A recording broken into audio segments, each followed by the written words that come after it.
আদালতে বিস্ফোরক মানিক ভট্টাচার্যের ইডির বিরুদ্ধে ক্ষোভ উগরে দিয়ে ইডির নথিকে মিথ্যে নথি প্রমাণের চেষ্টা মানিকের। কলকাতা টিভির সম্পাদক কৌস্তুভ রায়ের দেখানো পথে হেঁটেই এদিন আদালতে নিজের সওয়াল নিজেই করতে চান প্রাক্তন তৃণমূল বিধায়ক। শিক্ষক নিয়োগ মামলায় তদন্ত শেষ পর্যায়ে আদালতে জানালো ইডি 27 মার্চ মামলার পরবর্তী শুনানিতে ভার্চুয়ালি হাজিরা হতে পারে মানিক ভট্টাচার্যের নির্দেশ দিয়েছে আদালত। 1.5 বছর ধরে আমায় মিথ্যে অভিযোগের ভিত্তিতে আটকে রাখা হয়েছে। আমার উপর অত্যাচার করেছে ইডি, দাবি মানিক ভট্টাচার্যের। আমাকে রিলাইড আপন ডকুমেন্টের নথি না দিয়েই চার্জশিট পেশ করা হয়েছে।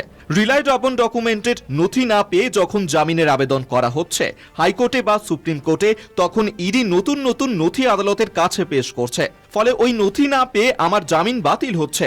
উচ্চ আদালত সেই নথির ভিত্তিতে জামিন বাতিল করছে, কিন্তু আদালত সেই রায় মন্তব্য করছে এই নথির গ্রহণযোগ্যতার বিষয়টি নিম্ন আদালতই বিচার করবে।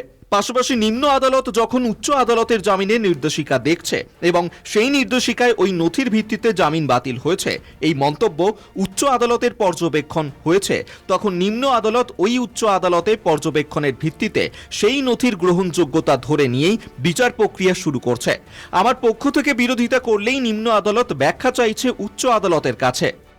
বিচারক বলেন, আমি আপনাকে এইভাবে বলতে দিয়ে আদালতের সময় নষ্ট করব না। নির্দিষ্ট আবেদনের ভিত্তিতেই আপনি আপনার সওয়াল করতে পারেন।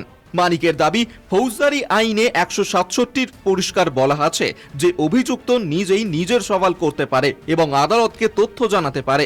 মানিক ভট্টাচার্য বলেন, দীর্ঘ 1.5 বছর ধরে আমাকে আটকে রাখা হয়েছে। ইডি আমার উপর পাশবিক আচরণ করছে। আমাকে আদালতে নিয়ে আসা হয় এবং সেখানে বলা হয় চুপ করে দাঁড়িয়ে থাকতে। আমাকে বলার সুযোগ দেওয়া হয়নি। আমার গ্রেফতারের সময় আমার স্ত্রী জানতো না যে আমাকে গ্রেফতার করা হয়েছে।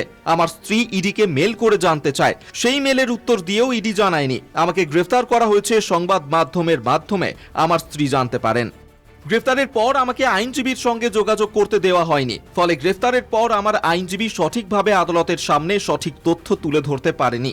উপরন্তু ইডির আইনজীবী একটি নথি তুলে নেচে নেচে আদালতের কাছে তার তথ্য পেশ করেছে, যে তথ্য কখনো তথ্যের কোনো রকম সত্যতা নেই। যে অভিযোগপত্রের ভিত্তিতে আমাকে গ্রেফতার করা হয়েছে সেই অভিযোগপত্রে অভিযোগকারীর নাম ঠিকানা কোনো কিছুই নাই। ওই অভিযোগে উল্লেখ আছে উত্তর দিনাজপুরের তৃণমূল কংগ্রেস পার্টি অফিসে লেনদেনের উল্লেখ রয়েছে। ওই ঘটনার সঙ্গে আমার কোনো যোগ নেই। এইভাবেই 1.5 বছর ধরে ইডি আদালতের সঙ্গে খেলা করে যাচ্ছে।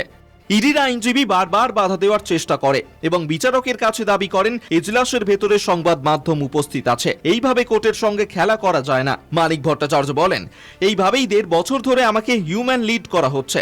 আমাকে কথা বলতে দেওয়া হয়নি। ইডির আইনজীবী যখন নথি তুলে নেচে নেচে আমার বিরুদ্ধে মিথ্যে তথ্য তুলে ধরেছিলেন, তখন কিন্তু সংবাদ মাধ্যমে তা প্রকাশিত হয়েছিল। বিচারক বলেন, এই আদালতে ভিন্ন স্টেজ আছে, যখন ট্রায়ালের সময় আপনি আপনার বক্তব্য রাখতে পারবেন। আমি শুনেছি আপনি আইন কলেজের অধ্যক্ষ, আপনার এটা জানা উচিত। মানিক ভট্টাচার্য বলেন, 167 মাধ্যমে বলতে পারি মিথ্যে অভিযোগপত্র। বিচারক বলেন, সেই কথা ট্রায়ালের সময় শুনব। 167 সেই স্টেজ পেরিয়ে গেছেন, আপনার চার্জশিট হয়ে গেছে। ইডি তদন্ত কোন পর্যায়ে? ভাস্কর বলেন, ওনার জামিনের আবেদন সুপ্রিম কোর্টে পেন্ডিং আছে, তদন্ত প্রায় শেষ পর্যায়ে, কিছু বাকি আছে। বিচারক বলেন, মানিকবাবু, আমি আর আপনাকে সময় দিতে পারছি না, কারণ আপনার বিরুদ্ধে আপনি কগনিজেন্স হয়ে গেছে, সেটাকে চ্যালেঞ্জ করুন। আপনার বক্তব্য লিখিতভাবে নিয়ে আসুন, তখন দেখব। আপনার বিরুদ্ধে অভিযোগ এসেছে, সেই অভিযোগের সত্যতা এখনো যাচাই হয়নি। আপনি দোষী প্রমাণ হননি।